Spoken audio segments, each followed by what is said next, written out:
that people use to tell their political and cultural time of day. It is also a compass that people use to find themselves on the map of human geography. Yes, Dr. Clark. History tells of people where they have been and what they have been, Yes. where they are and what they are. Yes. Most important, history tells a people where they still must go and what they still must be. Yes, sir. The relationship of history to the people is the same as the relationship of a mother to her child. Yes, sir.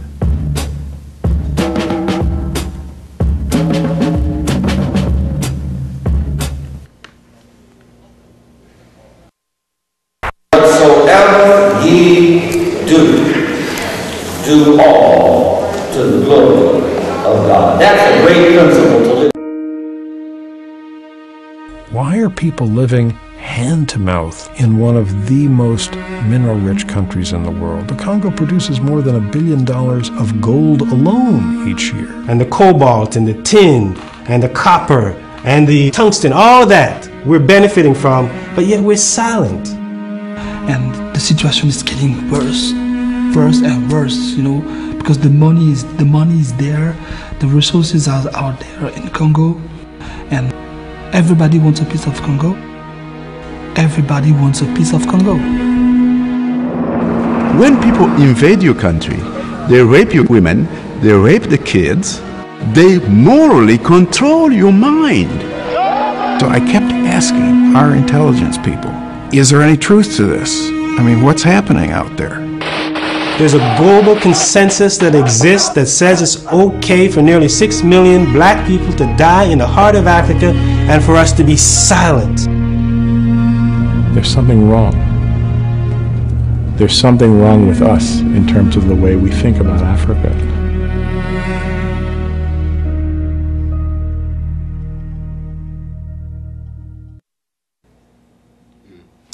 Welcome to the Gilchrist experience.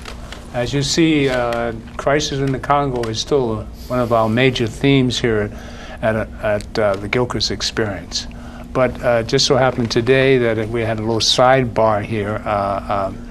Antonia Badon showed up on the set, and I first met Antonia at National Action Network. She came, and she does a one-woman show with 17 different characters, was it? 15. Right? 15.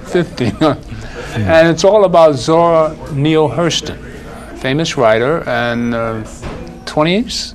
Yes, 20s. She was the first female graduate of Barnard College, which Obama just spoke at just recently, yesterday? Yes. And she came on the set, and she helped us with our lighting. So it's only as a courtesy to introduce her to my public, because we're going to do a show later. And one of our guests is late, so we'll do another roll-in and have them on when they come. Definitely. But meanwhile, I just want to hear a little bit more about this play. It's very interesting. Definitely. A little female history, black female history. Of course, very, very strong history. So tell us how you play these 15 different characters.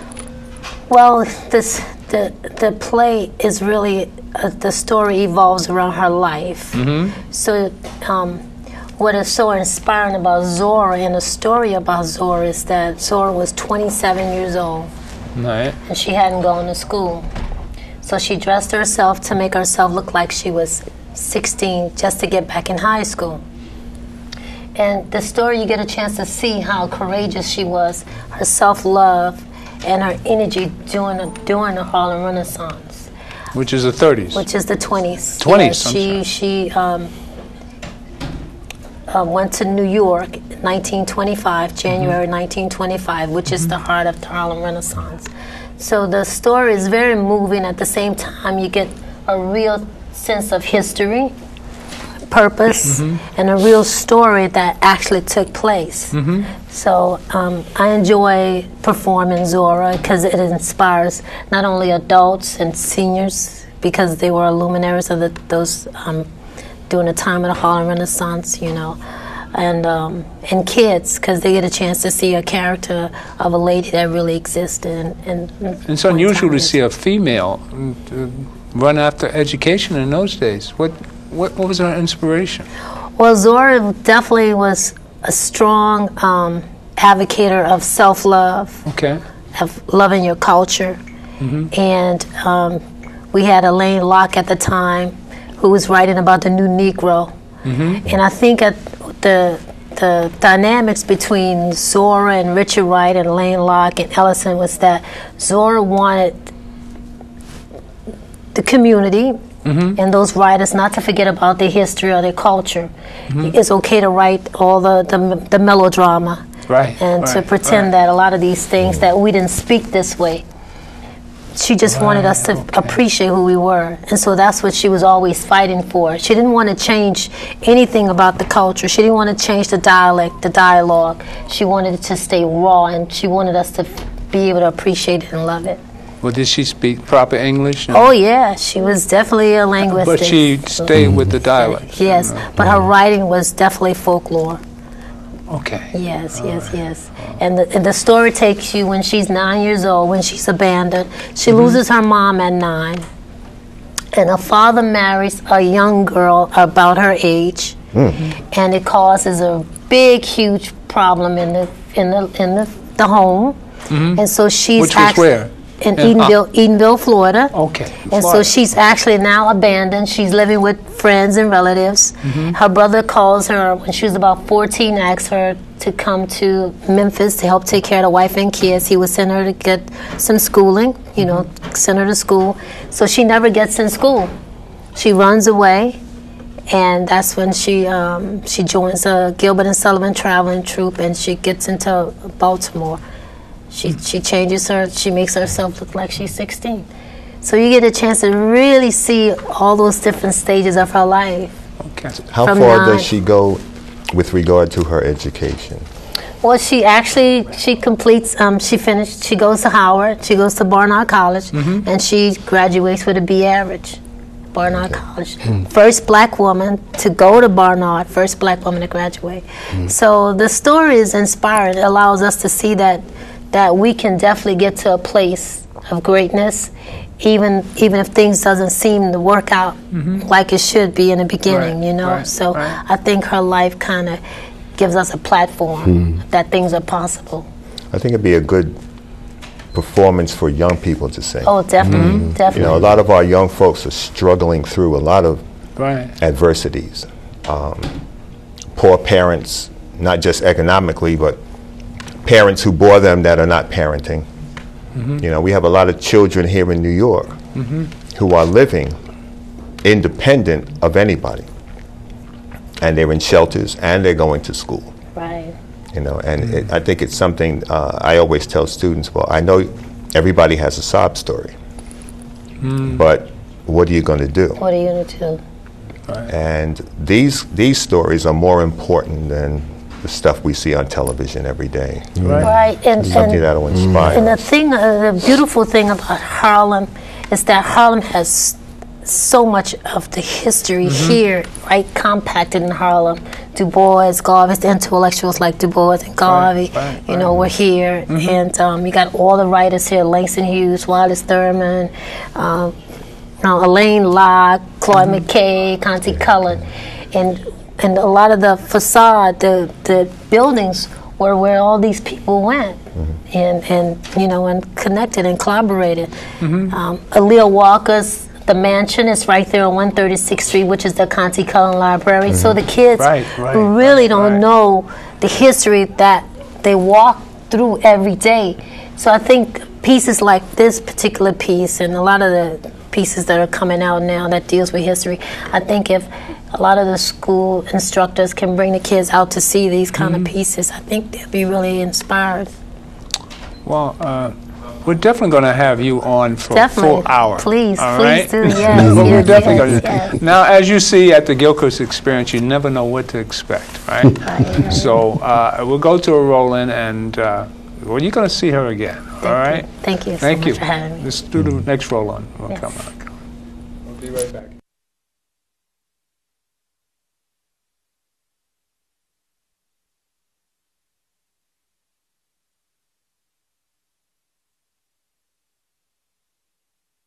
meeting tonight is dedicated to the memory of a young brother in our community who lost his life within the last month. Many of you heard the story of a young man who lived in the Lincoln houses, a young man by the name of Gregory Willis, Jr. You hear about the young man who went missing on the 19th of January, his body was found in the back of one of the buildings at Lincoln on the 23rd, the following Sunday. You all hear about that?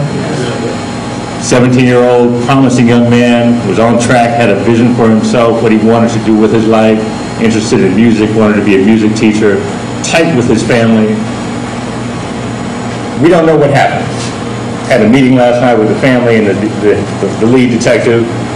They haven't found anything that would make the family, let the family understand what happened to their son and why did he lose his life.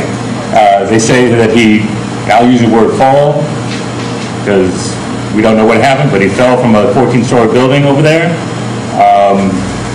Tough situation. We want, as a Circle of Brothers, to do all we can to support that brothers. There's a website that has our mission statement. I encourage you all to go there when you have a minute, read that mission statement, and see what you can take away from it in terms of what the vision for the Circle of Brothers is about. But it's basically about men coming together and taking care of the business that we need to take care of in this community for our youth and for our families. With Mr. Edwards, also known as Abdul Raouf, Walter J. Edwards is, as I said, the chairperson of the Harlem Business Alliance. It's an alliance that advocates for small businesses here in Harlem. He's the CEO of Full Spectrum, a real estate development company that has two, flagship developments here in Harlem. It's a company that's been around for about 22, 23 years. Flagship developments here in Harlem, right on 116th Street with Kalahari. Has an African motif to it, a condominium development there. Also the condominium.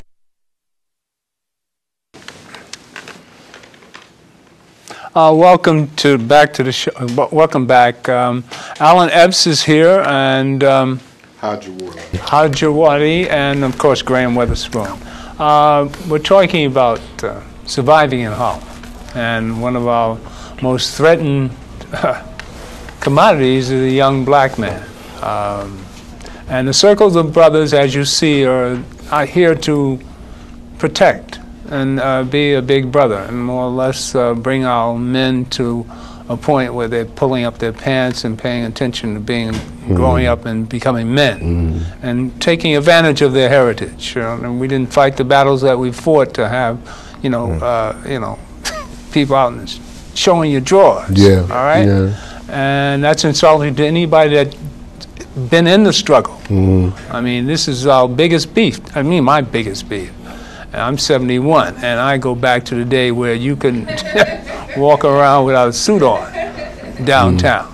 You had to be or clean. You were shown you couldn't get clean. Downtown. That's right. More or less showing your drawers. So give us an input or an outtake on how you see us as elders. And I know I put you on the spot here and representing all the youth of today, right. But show us how you come out of this. Yeah. And how the Circle of Brothers has, and tell us a little bit about this person that was, anything about this brother that was Abdul? 17? The young brother, fell off the roof? No, I don't. Okay. Well, I had talked with Brother Hakeem. Okay. And he had called me back in the winter. Okay. Apparently this young man was missing for a couple of days. Okay. They're trying to find out if he was being bullied by anybody in the neighborhood. But he left his apartment to go somewhere, but apparently he never got there. People said they saw him at this location or that location, but he wound up in a building in his development and apparently wound up on the rooftop and was thrown off the roof. Thrown off the roof? Thrown off. Okay. In a case like that, it could be a homicide, could be a suicide. Okay. Nobody knows. But his body was in the back of the building in the development. Nobody saw it for 2 days. For 2 days, yeah. And we're not talking tall grass and weeds or anything like that. This is out in the open behind the building. I don't know where the case is now. No leads, no nothing. You know, they checked the school, his classmates, if anybody had been bullying him, people in the complex, and they've come up with absolutely nothing. There was some information that was given which I'm not going to put out because they're checking into it. But right now, it's gone to a dead end.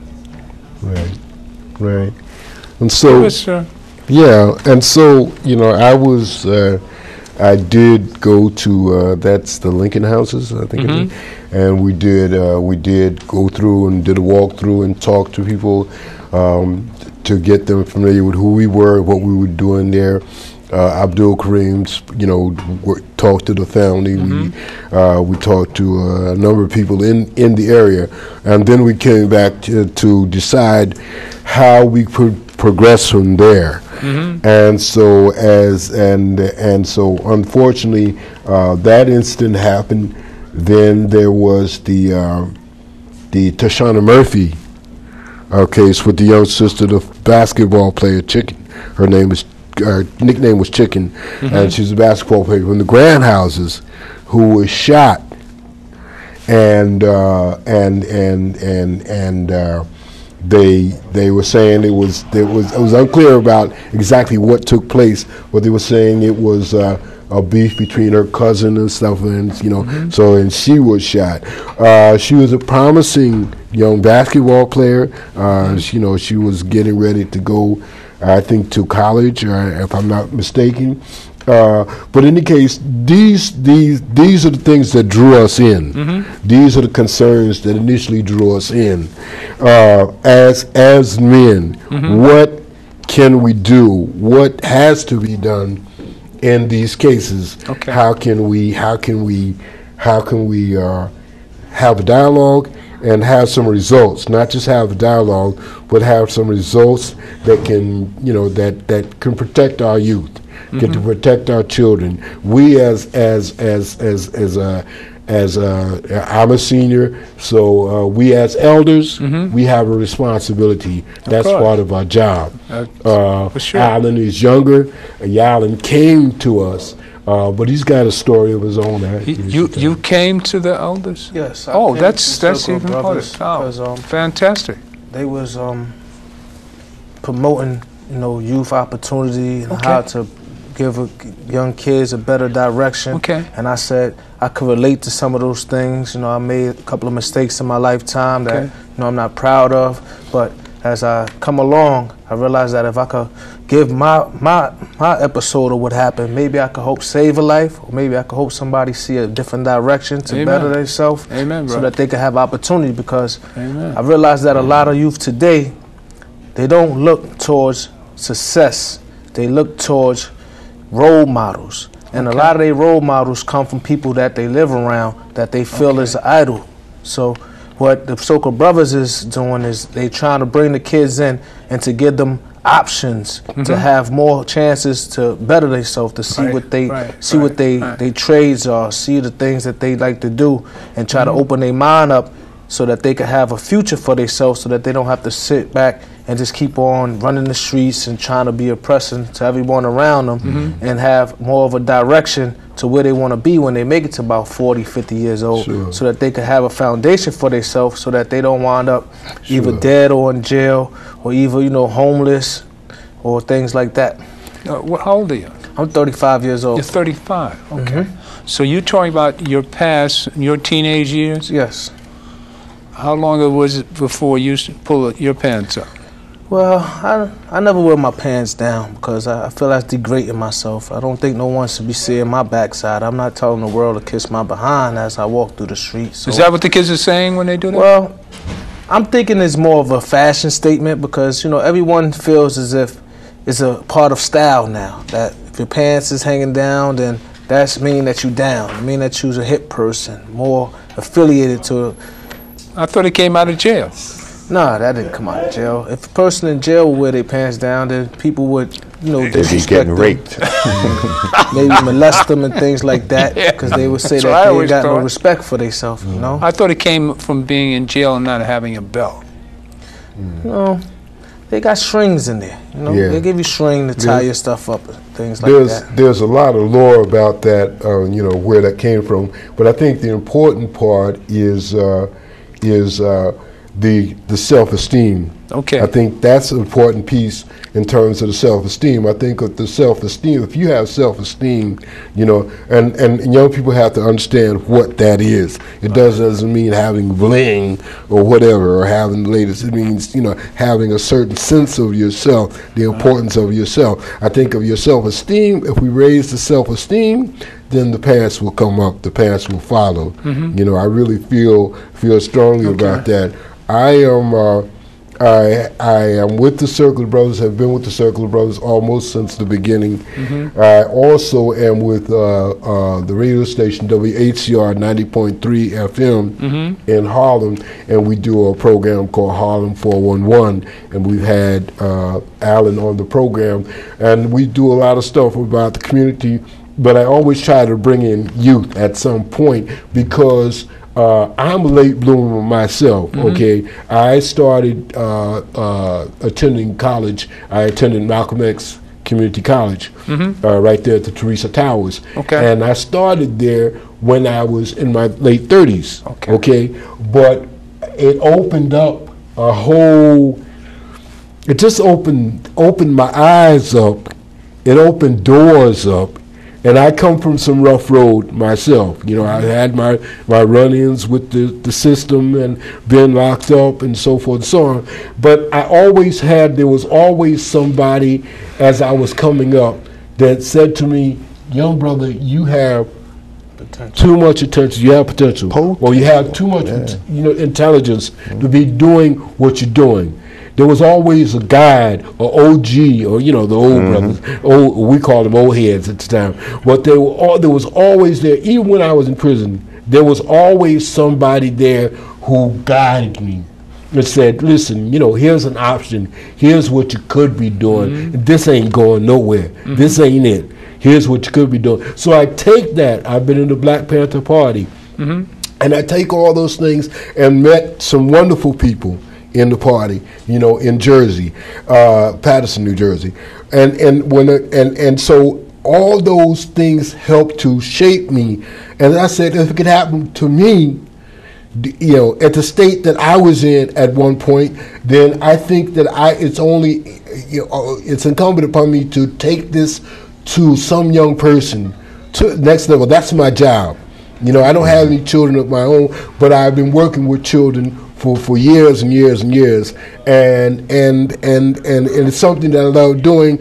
We have a community garden that we work with in our neighborhood, and so we watch kids grow up. We have what we call the Environment Rangers program, and we watch young people grow up, you know, on our block, on our particular block, in our area, right on our block, and in the area around us. We watch people grow up, and now they're young men and women who have young children of, you know, babies of their own and stuff. But the thing is that what we're doing has had an impact. To be a model or to be a reflection of something positive goes a long way. Yeah. You know, so we can't give up. We can't give up, because if we give up, it means we're giving up on ourselves. Right. You know, so we've got to be there. You know, it's hard work, but you know, somebody did it for us. And well, you know, my point is, the struggle I went through coming up as a kid. You know, I didn't have a president to look up to.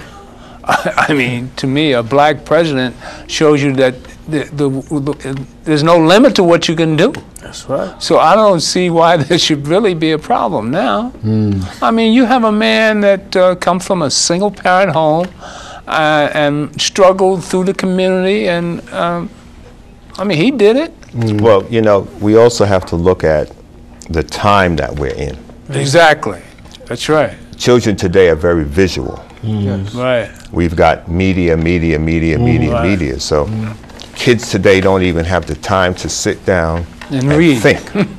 Sit down and read, because so much is coming in front of their eye gate. The amount of time that Barack Obama has on television compared to the Knicks, compared to football, compared to BET, compared to quote-unquote unrealistic television. Not reality. There's no reality in it. But all of these things that are put before the kids. So, and there's nothing positive for the most part in a lot of that. But to take the time and sit down, and I try and tell kids, take those plugs out of your ears. You can't think when somebody else is putting their stuff in your head. And you're filling your head with their stuff. So you don't have any substance of yourself. You're becoming whatever it is that's coming through. You see people walking down the street, just running these rhymes that make no sense. They're talking loud and saying nothing. But what else is going on in the head? Inside the head? You know, what do we have to lean on to sustain us? And our kids they're not getting it. They're not getting it. They're not being given it in school. You know, circle of brothers. It's important that people just learn to stop. Just stop and look around yourself. What are you hearing? What are you seeing? And what is the purpose of it? Why are they pumping this stuff at you? And then try and connect the dots. Give us your take. Well, from everything I've absorbed right here today, like me, myself, and a lot of my peers that I grew up with, a lot of them just tend to say that they are men of themselves, gods. So they sit here and they say, who is this person to tell me this? Who is this person to tell me that? So they had a lot of egos in front of them. So once they reached over their obstacles and they've been put into a predicament that they don't feel comfortable with, then they had to change the way that they was living. In other words, you can't tell me nothing? Yeah, that's what they say. You can't tell me nothing. But as we got older, I see that they started having kids. And then the vision come to them is that they don't want their kids to grow up the way that they did. They don't want their kids to make the mistakes that they did.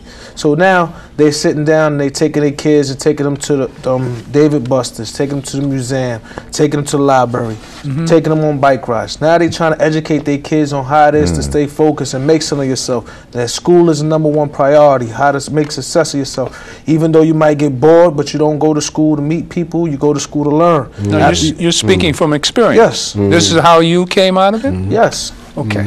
All right. Did you have a family? Yes. A wife? Yes, I have a wife. I have a daughter and a stepson. I also have 2 boys too. So you came out of it when you had kids in front of you? Yes. And responsibility? Yes. Okay. And how you doing? I'm doing pretty good. You know, I got a company that I started in 2008. You started a company? Yes. All right. Oh, fantastic, man. The name of the company is Flapjack Cleaning Corporation.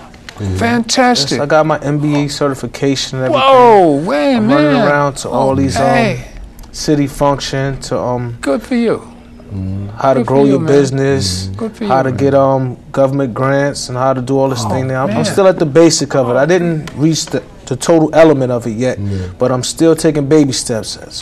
So reach out to the folks and tell them what block you come from and some of your little antics that you went through.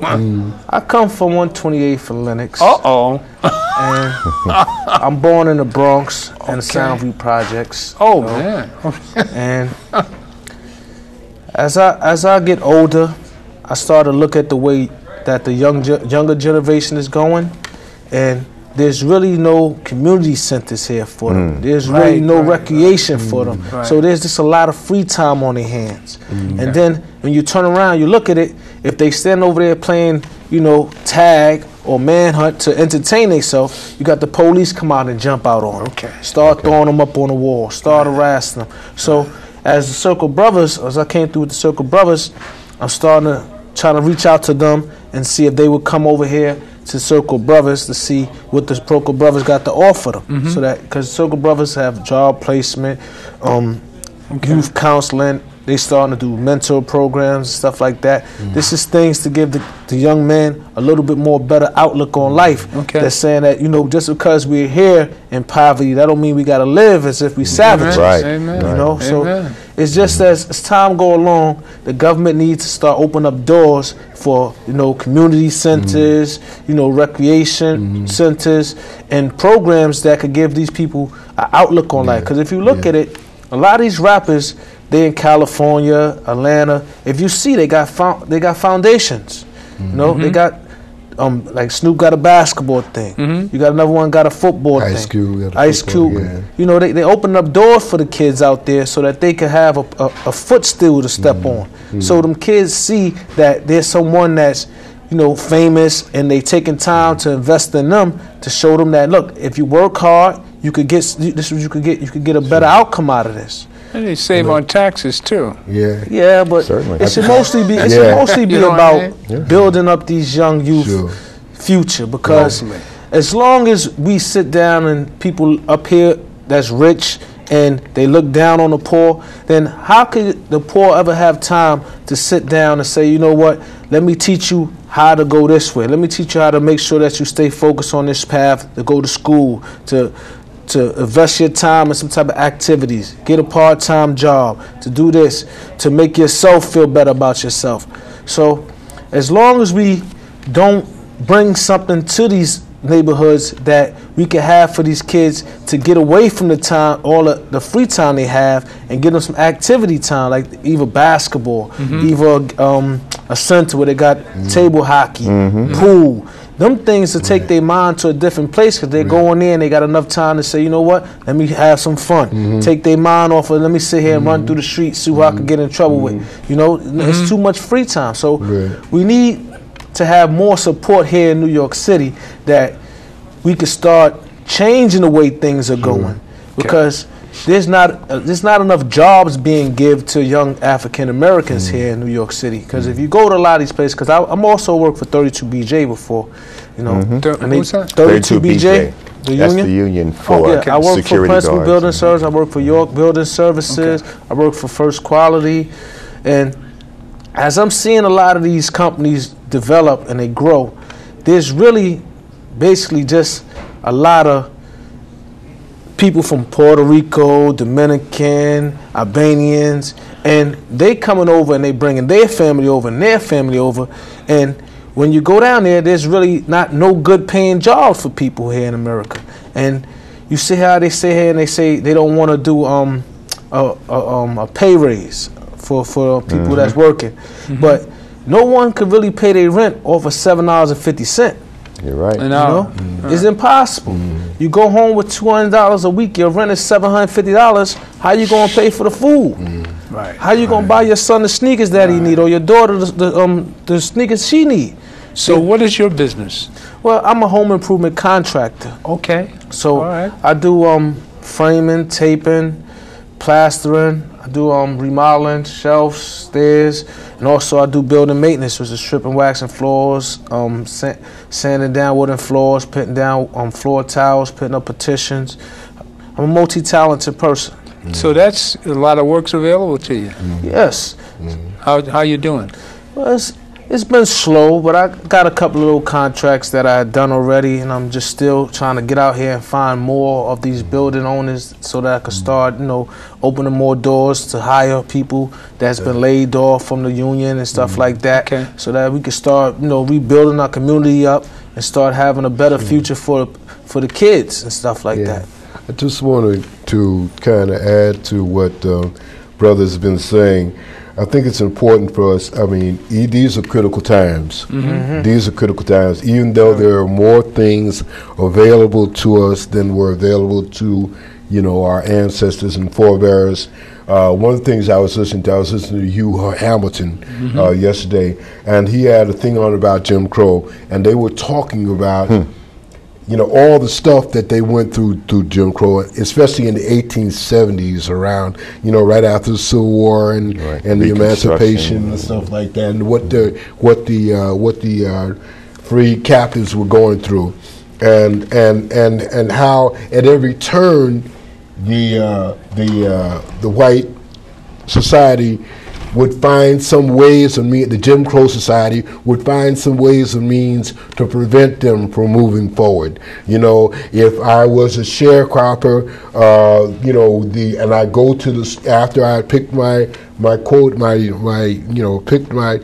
done my picking and brought in my cotton or whatever, and I go to the guy who's also the store, the plantation owner or whatever, and he's also the owner of the store that I got to, where I got to buy my resources and stuff from, and he jacks up the price for me so that I barely get pennies, you know, on the dollar for my work, and so I'm still indebted to him. So their thing was to out-general Jim Crow and say, okay, we realize that we might not see our change coming. We might not get to where we want to get to, but we're going to build schools.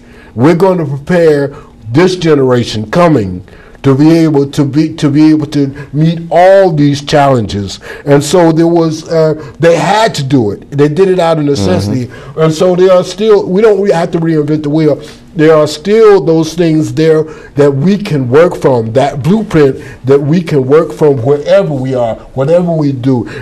Both are imposing gentlemen, you know, and when you walk into a room, I'm sure that people, you know, say, okay, who is that? Whatever, you know, whatever. So I'm sure that you have the same effect on young men and women, you know, whether you know it or not. That's a powerful piece right there.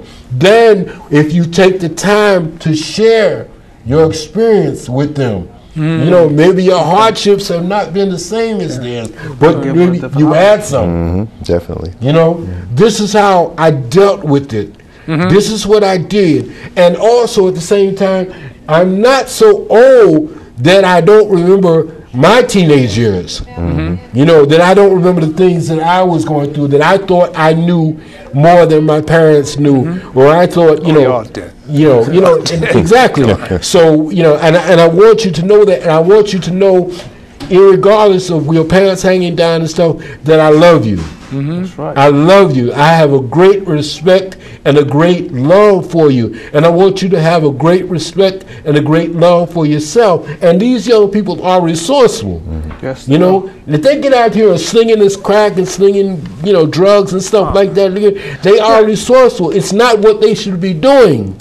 Well, you know, my point about the pants is, see, I come from an era when you had to be clean. I mean, like I say, I got out of high school in '58. Okay, I went, and I mean, you had to be clean. Yeah, you had. I wore suits in high school. Collegiate dressing. I mean, come on, man. I had, but I come from a tailor. My father was. We owned a tailor shop, so I was always pressed and clean. I mean, I didn't know anything different than that. And black people in general throughout our ages were known as dressers. That's right. I mean, we were always. I mean, I'd have a nickel in my pocket, but I would be clean. And my reputation through all those early years, Winston was always clean. You know, and this was my role in life. And I dressed for success, always. Now always. You got to dress for success. Now you have the young people who are like, there's more negative reinforcement. You know, oh man, you know. I mean, the way we treat our elders. When I was coming up, you didn't dare. I don't care how much dirt you did, whatever you did and stuff like that. You didn't do it around Miss So and So. That's right. That's right. You know, and also in our neighborhood, you didn't cuss in front of exactly. You know? In our surroundings, Miss So and So and Mr. So and So would be looking out the window, and they would see you, and they say, "If you were wrong, I'm gonna tell your parents." That was the reinforcement, the positive reinforcement. And now babies are raising babies that don't know nothing, and so they can't teach. Do you remember what he said when I said, "What about these kids showing their drawers?" Well, see, I never showed my drawers. I didn't. What did you say to me? You didn't respect people. You don't want to tell people to kiss my butt. Yeah. You know, and this is what I look at it. I say this is a matter of they're trying to insult us. A young man came in my office some months ago, teenager, and he said he wanted a job. I said, well, you should be in school. That's the first thing. Yeah, right. And through the course of our conversation, he told me he had just gotten home, so I knew what that meant. I said, well, when did you get home? He said, a month ago. A month ago? Why aren't you in school? Well, my mother hasn't had time to go downtown with me to register. I said, you've been home a month and your mother doesn't have time to register you for school? And then I found out who his mother was, so I understood what that was about. His mother was? Because she's like the Tasmanian devil running up and down the street, drinking and carrying on. So I told him, I said, you have to register. Whether your mother goes or not, you got to register. That's right. He finally got in school. I said, I'm going to tell you something else. You could not work in my place with your behind hanging out. Number one, it's disrespectful to you. It's definitely disrespectful to me. It's disrespectful to my wife because she's not getting up to come in here and look at your behind. Okay? I said, you're not a baboon in heat. Okay? And lastly, you need to look presentable when you walk into a place telling people you want a job. Now, if you look inside and you see how people are dressed and you're not fitting that code. Right, you're not getting in. All right, years ago, we knew how to speak, remember Pig Latin, right, back in the day. The girls spoke the Pig Latin. But we did our Ebonics and we did proper English. Yeah. And we knew when to apply the given language. Right. Okay, so I told him, I said, when you're going to look for a job, you have to dress differently. You have to look like you're about progress and not looking like you're just hanging out on the corner. Right. And there are kids that are smart. Kids slinging dope are businessmen. And I tell kids, everything is about math. That's right. Everything. Everything is mathematics. If you want to buy a pair of shoes, how much material is needed to make the shoe? What size? My shoe size and your shoe size, I couldn't wear your shoes. Everything is math. Walking across the floor is physics. So everything boils down to math. So if you don't want to go to school, you know, if you don't want to learn to master something, then you're going to have a problem. You're always going to be on the short end of the stick. Now that young man has yet to listen to what I say. I can't make him do it, you know? And young folks need to know that when they see somebody older that has something, they didn't always have it. That's right. They didn't always have it. My grandfather was a Georgia sharecropper. He never learned to read or write his name. My grandfather. I'm not talking 1800 or something. My grandfather. And he had 13 children, many of whom went to college. So as you spoke about that, I thought of my grandfather and the sacrifices that were made by my grandfather. So that I could be sitting here or being able to do the things that I've done and go to places because of my grandfather, my grandmother. So wherever we are in life, whatever station you're in life right now, don't let that overcome you. When I was living in East New York, sleeping with mice and roaches, I said, I'm in the ghetto, but the ghetto is not in me. That's right. And ghetto is not what we call ghetto today. We were poor, but we weren't slovenly, we weren't filthy, we weren't discourteous, disrespectful to ourselves and the community. We were poor. And it takes time. If you don't want to go to school, you have to master a craft. Everybody, college is, that's a myth. You don't need to go to college, but you need to master a craft. Taping, framing, all that stuff. That's what he did. That's money. A mechanic makes $90 an hour. A school teacher doesn't make $90 an hour. But you have to master something. And you know, I mean, one of the things that I just want to throw in there is the hip hop piece. You know, the hip hop generation, so-called, how these young people were able to take, and as you said, master, because it didn't start off with the misogyny. It didn't start off with the with the just don't care attitude. It started as a battle, the battle of wits, like the dozens, like we used to have the dozens back then. It started as a battle of wits. Who could rhyme the best? Who could break dance the best, or whatever? And these young people took this, and some of them mastered it, took it to a level where they mastered it, where they started out selling their CDs and stuff and the mixtapes out of the cars, out of the trunk of the cars. Jay-Z, not Jay-Z. Yeah. KRS-One, you know, all those guys from the Bronx. Africa Bambaataa, right? Yeah. But Master P. Master P. That's what I was thinking. Master P. And so they took this and they mastered it. The thing is that they let, like in many cases in the past, we let our culture get away from us. We let somebody else direct our culture. And that is the piece where these children are so talented now with the technological aspect of computers and stuff like that. Or they could be. Because I'm just new to computers, right? I'm relatively new, and what I'm learning, and if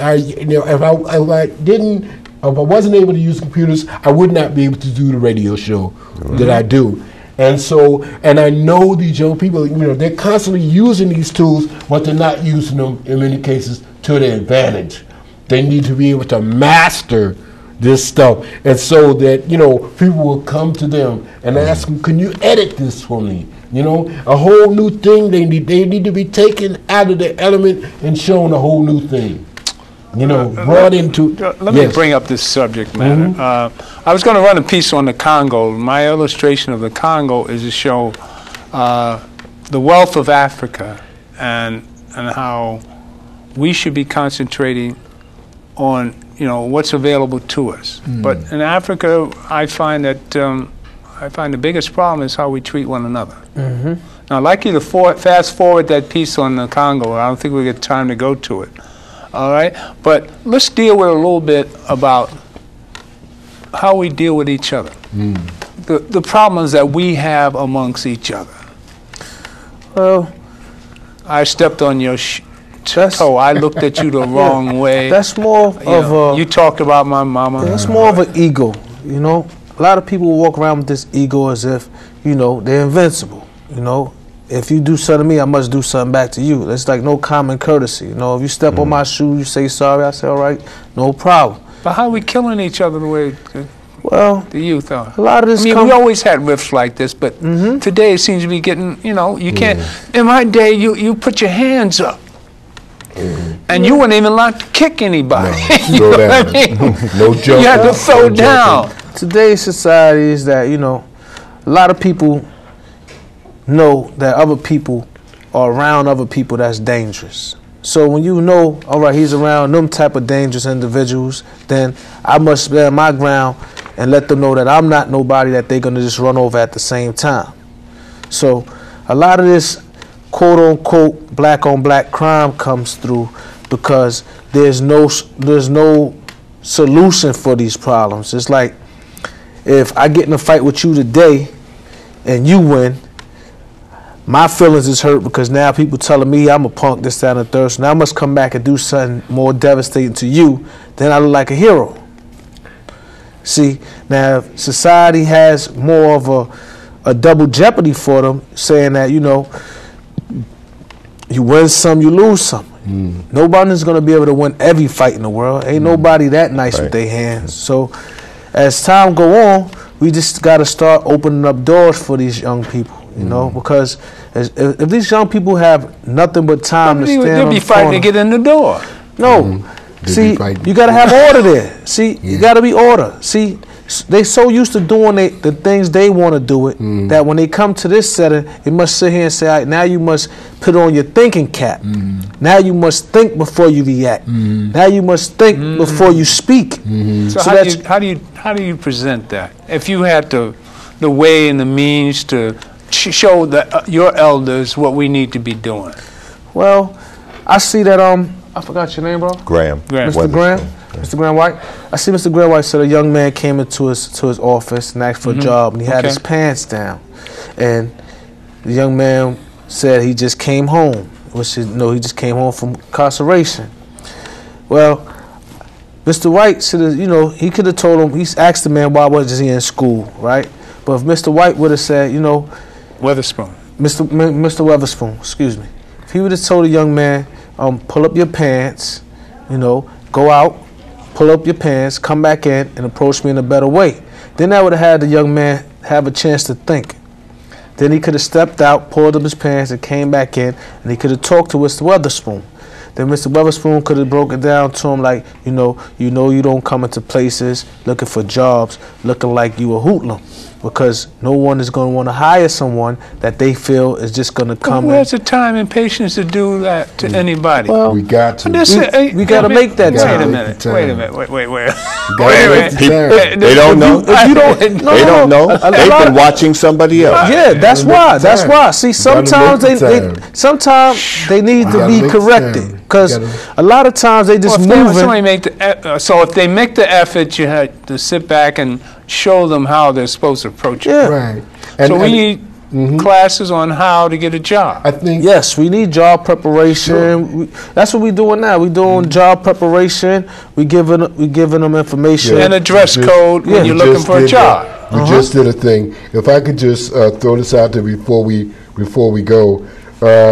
If you want to get in touch with us, you can get in touch with us at 212. This is Circle of Brothers.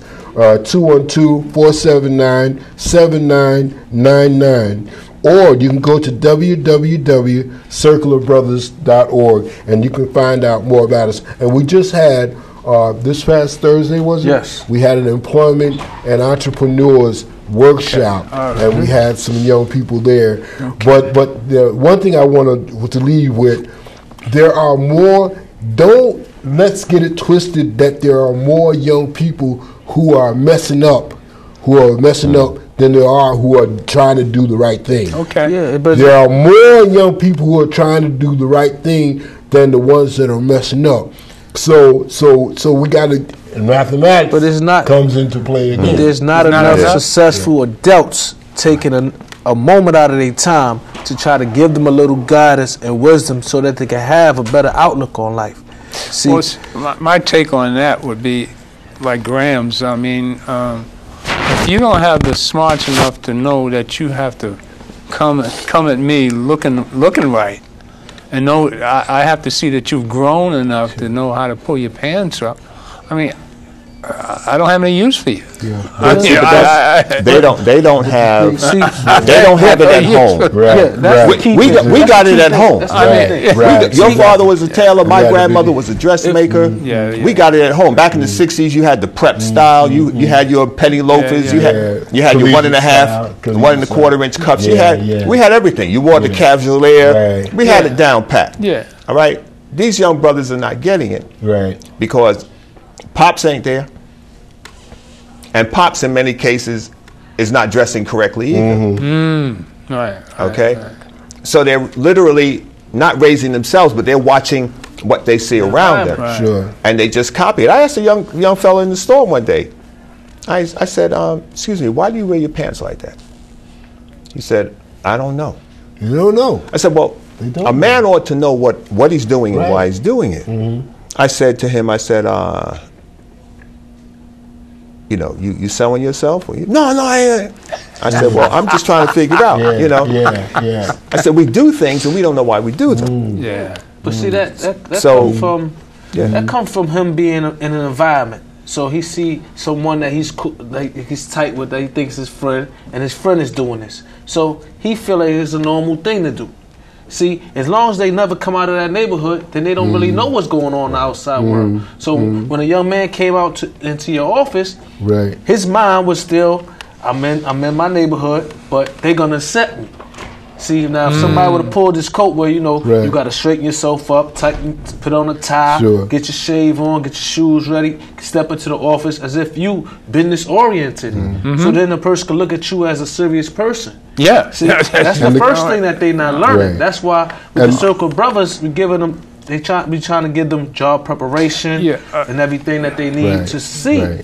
The first thing, if you want to really get serious, now I'm just talking to all the youth out there. There's nothing wrong with learning how to put a suit on, and you'd be surprised. Or just a tie, a certain tie. Start with a shirt and tie. No, I'm talking about a suit. Okay, all right. I'm talking about going all out and learn how to put a suit and tie on and dress for success. Okay.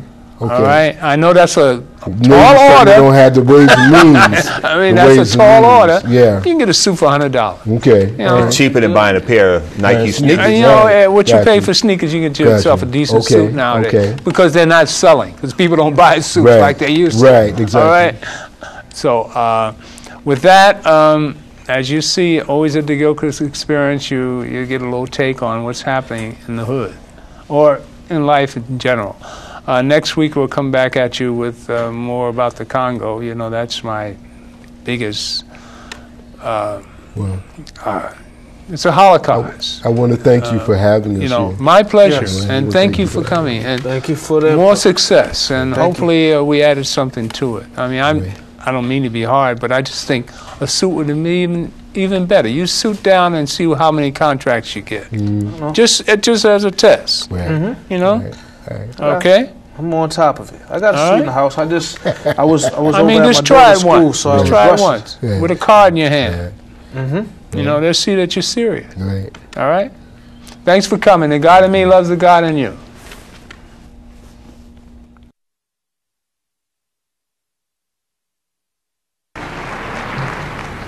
I read once, passingly, about a man named Shakespeare. I only read about him passingly, but I remember one thing he wrote that kind of moved me.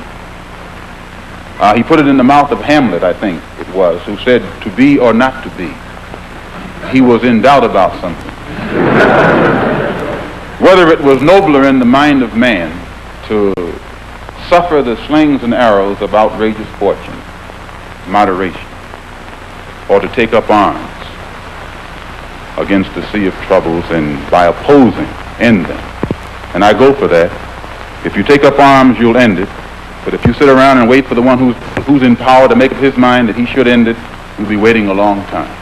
And in my opinion, the young generation of whites, blacks, browns, whatever else there is, you're living at a time of extremism, a time of revolution, a time when there's got to be a change. People in power have misused it, and now there has to be a change, and a better world has to be built, and the only way it's going to be built is with extreme methods. And I, for one, will join in with anyone.